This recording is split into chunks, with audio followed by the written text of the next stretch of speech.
8 సంవత్సరాలలో 8 సార్లు కరెంటు ఛార్జీలను పెంచి పాపము రైతులు మేము కట్టుకోలే మహాప్రభు అని ఎంత మొత్తుకున్నా వినలేదు.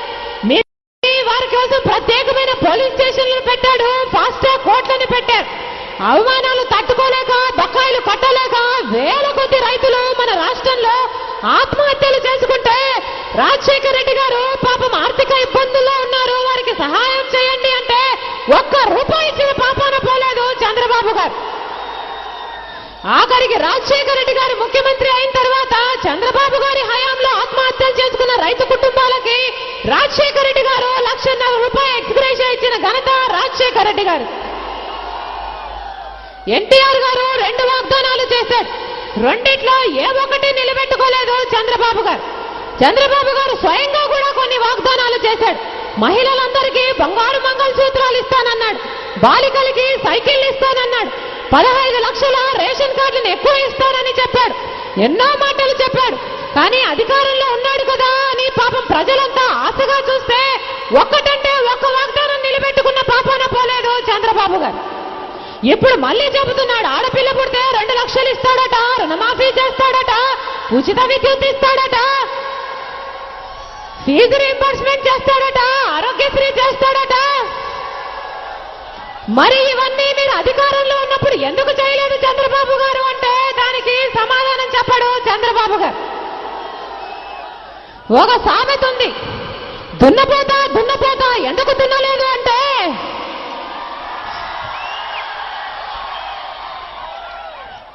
ఆ దున్నపోతా అందంట పగలు ఎండ రాత్రి చీకటి అన్నంట. దున్నపోతూ ఎప్పుడూ పని చేయదు. మన చంద్రబాబు గారు అధికారంలో ఉన్నా పని చేయరు, అధికారం ఇచ్చినా పని చేయరు. ఆయన అంతే. ఇప్పుడేమో చంద్రబాబు గారు కాంగ్రెస్ పార్టీ వాళ్ళు మేము ఎక్కువ పంచాయతీలు గెలిచామంటే, లేదు మేము ఎక్కువ పంచాయతీలు గెలిచామంటే ప్రకటనలు చేసుకుంటున్నారు, ప్రచారాలు కూడా వాళ్ళ మీడియాతో బ్రహ్మాండంగా చేసుకుంటున్నారు. కానీ నిజాయితీకి నిజంగా చూస్తే ఎవరు ఎన్ని పంచాయతీలు గెలుచుకున్నారన్నది చెప్పడము చాలా కష్టము. ఎందుకంటే ఈ పంచాయతీ ఎన్నికలు అనేవి పార్టీ గుర్తుల మీద జరిగినటివి కాదు. అందుకనే ఈ కాంగ్రెస్ టీడీపీ నాయకులు ఉబ్బి తప్పిపోయి మేమంటే మేము ఎక్కువ గెలుచుకున్నామని చెబుతున్నారు. నిజంగానే ఈ కాంగ్రెస్ పార్టీకి ధైర్యం ఉంటుంటే ఈ పంచాయతీ ఎన్నికలను పార్టీ గుర్తుల మీదే జరిపేది. తెలుగుదేశం పార్టీకి ధైర్యం ఉంటుంటే ఈ పంచాయతీ ఎలక్షన్లు పార్టీ గుర్తుల మీద జరపాలి అని వైఎస్ఆర్ కాంగ్రెస్ పార్టీ ఏ రోజు డిమాండ్ చేసిందో ఆ రోజే చంద్రబాబు గారు కూడా డిమాండ్ చేస్తుండాలి. కానీ ఈ కాంగ్రెస్ టీడీపీ పార్టీలకి ధైర్యం లేదు. అసలు ఎన్నికలు అంటేనే, ఆ పదం అంటేనే వీళ్ళిద్దరికీ వెన్నులో వణుకు పుడుతుంది. ప్రజా న్యాయస్థానంలో ప్రజలు ఇచ్చే తీర్పు వినే సాహసం కూడా లేదు ఈ కాంగ్రెస్ టీడీపీ నాయకులకి. అందుకనే 15 మంది ఎమ్మెల్యేలు మార్చి నెలలో అవిశ్వాసానికి వాళ్ళ పార్టీలు విప్పు ధిక్కరించి అవిశ్వాసానికి మద్దతు ఇచ్చినప్పుడు మార్చి నెలలోనే వారి మీద సస్పెన్షన్ వేటు వేయకుండా జూన్ వరకు దాన్ని సాగదీసి తీరా జూన్లో ఇంకా బై ఎలక్షన్లు వచ్చే అవకాశం లేదని తెలిసాక అప్పుడు వేటు వేశారు.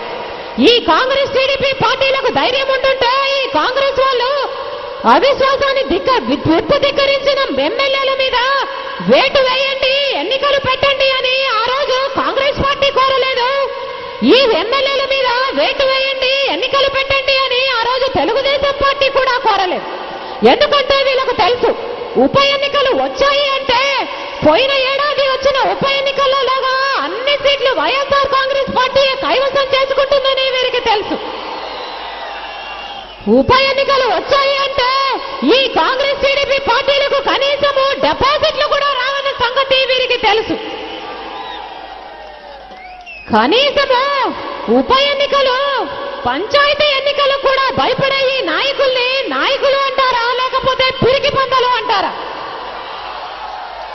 నిజానికి విలువలతో కూడిన దమ్ము ధైర్యము, విలువలతో కూడిన రాజకీయాలు చేసే దమ్ము ధైర్యము ఈ కాంగ్రెస్ టీడీపీ నాయకులకి లేనే లేదు.